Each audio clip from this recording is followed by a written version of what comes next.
Hola a todos, bienvenidos de nuevo al podcast Road to Pregnancy, donde les brindamos información sobre el embarazo y recursos locales accesibles aquí en Rhode Island. Soy una de sus copresentadoras, Malía Perales.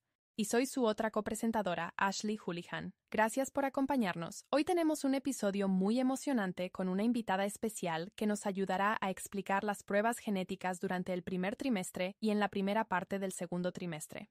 Las pruebas genéticas son una parte muy importante de la atención prenatal. Ayudan a los proveedores a asegurarse de que tu bebé esté sano, seguro y se desarrolle como debe ser. Hoy te explicaremos los diferentes tipos de pruebas, algunas de sus ventajas e inconvenientes, y qué debes tener en cuenta a la hora de plantearte hacerte una prueba.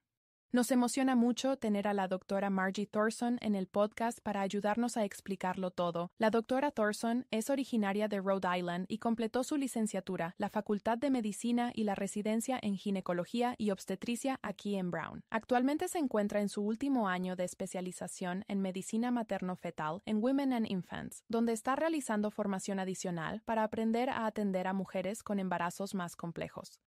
Es posible que consultes a un médico especialista en medicina materno-fetal durante tu embarazo para realizarte algunas pruebas o si tu embarazo presenta un riesgo elevado.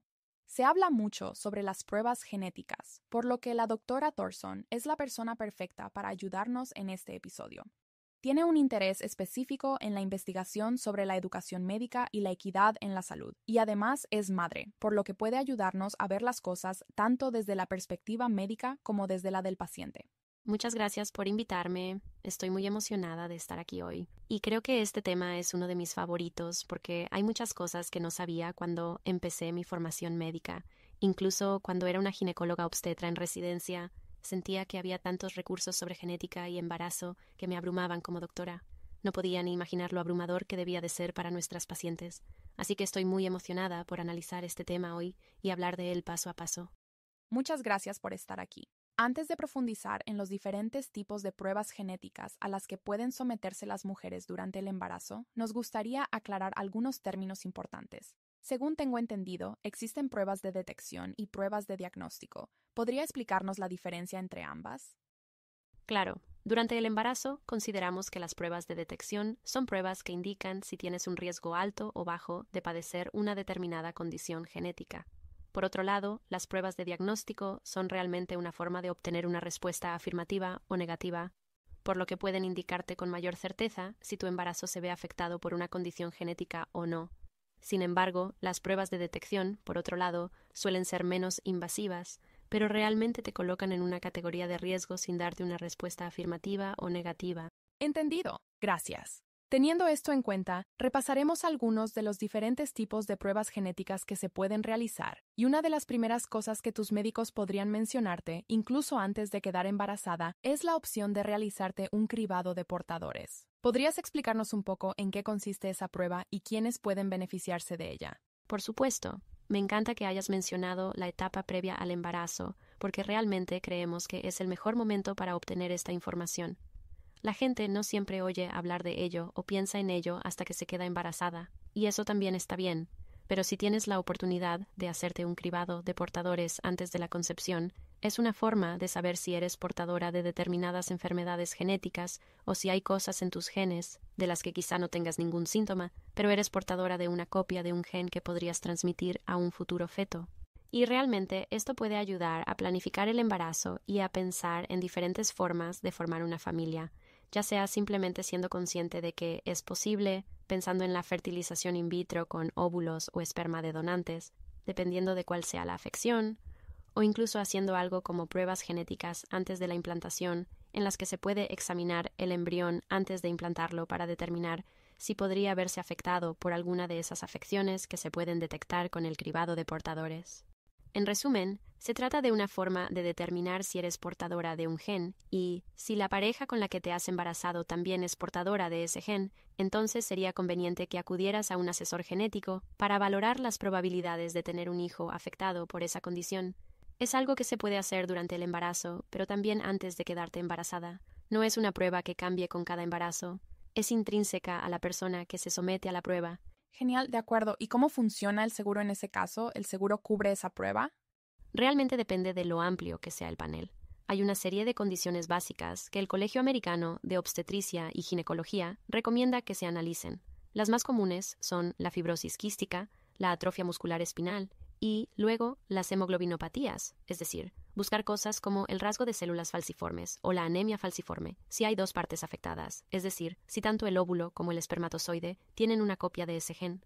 Sin embargo, existen opciones de pruebas de detección de portadores más amplias a las que las personas pueden acceder y algunas de ellas incluyen cientos de genes en el panel.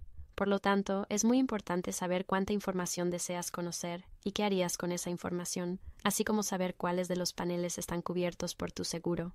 ¿Y qué hay de la prueba NIPT o la prueba Panorama? ¿Qué es eso y cuándo se realiza? Sí, la NIPT es una prueba prenatal no invasiva, también conocida como ADN libre, y Panorama, como mencionaste, es el nombre de una empresa que ofrece esta prueba, pero hay muchas otras empresas que también la ofrecen. En cuanto a cuándo se puede realizar, se trata de un análisis de sangre que se le hace a la embarazada al principio del embarazo, que cuenta la cantidad de ADN fetal en el torrente sanguíneo y te dice si hay una cantidad típica para los diferentes cromosomas. Por lo tanto, es una prueba que nos puede indicar si existe un riesgo alto o bajo de ciertas aneuploidías, es decir, afecciones que tienen un cromosoma adicional, como el síndrome de Down, en el que hay un cromosoma adicional en el cromosoma 21, y esto, como mencionamos antes, sería una prueba de detección. De acuerdo, entendido. Entonces, en realidad no se trata de diagnosticar a tu bebé con síndrome de Down, sino solo de informarte sobre el riesgo. Exacto, sí. Así que te puede decir si estás en una categoría de alto riesgo o de bajo riesgo, y te lo puede decir pronto, tan pronto como a las 10 semanas de embarazo. Eso es genial. Y sé que también se puede utilizar para saber el sexo de tu bebé, y veo en las redes sociales que la gente se refiere a ella como esa prueba. Entonces, ¿qué tan precisa es para predecir o decirte el sexo de tu bebé? ¿Es una prueba útil si alguien solo quiere saber el sexo de su bebé? Sin duda, hay mucho que analizar aquí. Creo que, en realidad, la mayoría de los resultados son coherentes con el sexo fetal en el momento del nacimiento. Sin embargo, es importante saber que, si el resultado es atípico, es realmente necesario realizar pruebas diagnósticas y confirmatorias para obtener más información, ya que no es tan bueno ni tan preciso a la hora de detectar resultados anormales o atípicos. Así que, si la prueba es típica, o lo que cabría esperar en cuanto a la cantidad de cromosomas X o Y, es bastante precisa. Si se obtiene un resultado anormal o atípico, es algo que realmente se debe discutir con un asesor genético, porque hay toda una serie de razones diferentes por las que podría marcarse de esa manera. Puede ser algo diferente en los cromosomas sexuales de la persona embarazada, o puede ser que tal vez la placenta y el feto tengan cromosomas sexuales diferentes, algo que se denomina mosaicismo. Por lo tanto, cualquier resultado positivo o diferente de lo que cabría esperar debe ser objeto de un procedimiento de diagnóstico o, al menos, de asesoramiento genético para considerar esa opción. Otra prueba que es posible que te hayan realizado es la ecografía de translucencia nucal. ¿En qué consiste y cuándo se realiza? La ecografía de translucencia nucal es una prueba de detección en la que se observa la cantidad de líquido que hay detrás del cuello del feto, y normalmente se realiza entre las semanas 11 y 13. Sabemos que todos los fetos tienen algo de líquido en la parte posterior del cuello durante su desarrollo, pero cuando hay diferencias genéticas en el crecimiento del bebé, como en el caso del síndrome de Down, puede haber más líquido en la parte posterior del cuello. Y esa prueba de ultrasonido, de nuevo, es una prueba de detección que nos dice si hay un riesgo alto o bajo de que haya un cromosoma extra, es decir, una aneuploidía, y también podemos utilizar la edad de la madre para ayudarnos a interpretar esos resultados y el perfil de riesgo. Una ecografía del ATN también puede incluir algo más parecido a una ecografía anatómica del primer trimestre, que es algo que se está haciendo ahora en todo el país para observar algunas de las estructuras principales del feto en desarrollo. Es decir, buscar cosas como si hay 4 extremidades, si hay cerebro fetal, si vemos algún signo de afecciones cardíacas tempranas en el bebé. Cosas que antes no podíamos ver, pero que ahora, con la mejora de la tecnología de ultrasonido, podemos ver además del ATN. No todos los lugares que realizan una ecografía ATN tienen la capacidad de hacer ese tipo de ecografía del primer trimestre. Todavía no todos los lugares del país han implementado un protocolo para ello, pero es algo que se verá más en los próximos años. De acuerdo. Solo para aclarar, la prueba NIPT es un análisis de sangre y la TN es una ecografía. Exactamente. Y muchas personas obtendrán ambos. ¿Crees que es necesario conseguir ambos? Creo que es útil, ya que buscan dos cosas diferentes. Ambas nos indican el riesgo de aneuploidía, pero la TN, como mencioné, también puede ser una oportunidad para observar algunas de esas estructuras en desarrollo temprano en el bebé. Tiene sentido. Pasando ahora al segundo trimestre, entre las semanas 15 y 20, debes realizarte otra extracción de sangre para analizar los niveles de una sustancia llamada alfa-fetoproteína o AFP. ¿Podrías explicarnos un poco en qué consiste esta prueba y por qué es importante? Claro, esto es algo que la prueba NIPT o la prueba de ADN libre no detectan. Busca una proteína que se desarrolla en el hígado del feto y, cuando hay niveles elevados de esta proteína, nos hace pensar que tal vez haya un mayor riesgo de que haya una diferencia en el desarrollo de la columna vertebral, algo así como la espina bífida, o que podría haber un problema de pared abdominal abierta o una forma estructural diferente en el desarrollo del feto, como un labio leporino o paladar hendido. A veces también observamos un nivel elevado de alfa-fetoproteína si hay un problema con la placenta. Y sabemos que si no vemos nada estructural en el desarrollo del bebé, un nivel elevado de AFP podría ser un signo de que alguien corre el riesgo de sufrir preeclampsia o de tener un bebé pequeño. Por lo tanto, dependiendo de lo alto que sea, podría ser necesario realizar ecografías adicionales o ecografías especializadas con el médico especialista en medicina materno-fetal. Gracias. Y en cuanto a todas estas pruebas de las que acabamos de hablar, si dan positivo, ¿significa eso que el bebé definitivamente padece la afección? Buena pregunta. Realmente depende del tipo de prueba, y creo que de todas las pruebas de las que hemos hablado hasta ahora, la respuesta es no. Por lo tanto, podría tener una translucencia nucal engrosada, y podría ser normal, podría no ser nada. Bueno, podrías tener un riesgo elevado de aneuploidía y que sea un falso positivo, y en realidad, todas estas pruebas son pruebas de detección y no diagnósticas. Por lo tanto, cualquier resultado positivo debe ser revisado por un asesor genético o un médico especialista en medicina materno-fetal para analizar lo que significa y ofrecerte pruebas de confirmación. Genial, gracias por aclararlo. Y eso nos lleva directamente a la siguiente pregunta que íbamos a hacerte. Te volveremos a invitar en la segunda temporada para profundizar más en este tema, pero en caso de que alguien reciba una llamada con un resultado positivo en la prueba, ¿cuáles son los siguientes pasos a seguir, en resumen? Creo que el siguiente paso es consultar con un asesor genético, si es que hay alguno disponible, para sentarte y hablar sobre lo que todo esto podría significar y cuáles son los siguientes pasos a seguir para obtener más información. Me encanta trabajar con nuestros asesores genéticos porque son muy buenos enseñando y explicando las cosas, y dedican el tiempo que los pacientes realmente necesitan para comprender la genética, que puede resultar tan abrumadora que incluso a los médicos les cuesta explicarla. Las opciones que a menudo están disponibles para las personas son algún tipo de prueba procedimental, una prueba de diagnóstico para obtener una muestra de la placenta o del líquido amniótico y confirmar realmente si se trata de algo que creemos que es realmente positivo o no. A la hora de tomar las decisiones sobre los siguientes pasos, los asesores genéticos también pueden hablar de las ventajas y desventajas y enmarcar la información que las personas quieren saber para ayudarles a tomar decisiones a lo largo del embarazo o tener, ya saben, tranquilidad dependiendo de los resultados. Ahora que ya hemos hablado un poco sobre cómo son las pruebas y los exámenes genéticos, ¿cuáles crees que son algunas de las ventajas de realizarte estas pruebas durante el primer trimestre? Realmente depende de cuánta información quiera conocer cada persona, pero sin duda, si las personas disponen de información que les ayude a tomar decisiones sobre el embarazo o a recibir la atención médica adecuada, eso puede ser muy útil. Por eso siempre pienso, ¿es esta información la que me daría tranquilidad si obtuviera un resultado de bajo riesgo? Esa es la primera pregunta. Y la tranquilidad es un beneficio en sí mismo. Y luego, si obtengo un resultado de alto riesgo, ¿hay algún beneficio en conocer esa información antes? Si cambiaría mis planes de embarazo, si me ayudaría a ponerme en contacto con un médico especializado en casos de alto riesgo, o a recibir atención ecográfica especializada, o a ponerme en contacto con el equipo adecuado de personas para que cuiden de mí y de mi bebé durante el embarazo y después. Así que, en realidad, se trata de tus valores y tus prioridades. Pero no hay una respuesta correcta o incorrecta. Ninguna de las pruebas genéticas durante el embarazo es obligatoria. Todas son opcionales. Y en lo que respecta a la prueba de detección, ¿cree que hay alguna desventaja en hacerla? Creo que a veces la gente se hace la prueba precisamente por la razón que mencionamos antes, ¿verdad? Quieren saber si van a tener un niño o una niña, pero no saben qué más buscamos. Así que creo que es una estafa hacerse una prueba sin sentir que has dado tu consentimiento, ¿verdad? Y someterse a pruebas sin saber qué es lo que se busca y qué significaría un resultado de alto riesgo. Por eso creo que la gente podría someterse a estas pruebas sin saber realmente en qué se está metiendo, sin comprender realmente lo que estamos buscando. Y luego, si obtenemos un resultado que no esperábamos, eso puede realmente sorprender a las personas que no saben qué estamos buscando, y entonces creo que algunas personas se sentirían muy ansiosas con la información durante el embarazo, y eso no cambiaría lo que harían. Así que esas son las personas que tal vez quieran reconsiderar si la prueba tiene sentido para ellas. Y otras veces, también es útil pensar en el costo de la prueba, y si necesitara hacerse más pruebas, o si le recomendáramos pruebas diagnósticas.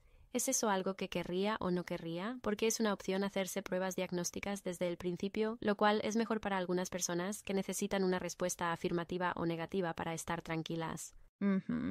Y si eres alguien para quien las desventajas superan a las ventajas de hacértela, ¿está bien rechazar esa prueba?